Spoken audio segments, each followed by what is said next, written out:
ঘটনাটা বলেন।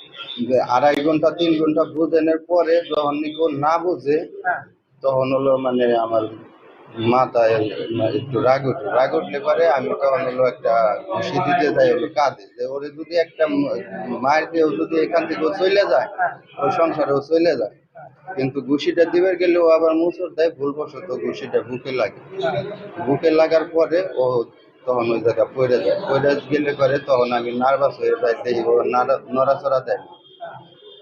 তখন নড়াচড়া না দেওয়াতে মানে ও দেখি যে একবারে নীরব হয়ে গেছে। বাচ্চাটা তখন কি অবস্থায় ছিল? বাচ্চাটা তখন কোলে ছিল, কোলের ভিতর থেকে মনে করেন বাচ্চাটা কান্না করে উঠছে।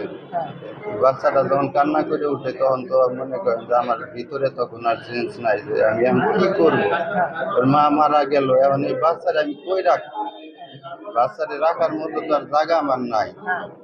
তখন আমি ওই বাচ্চার আবার গলা চাইতে গলা চেপে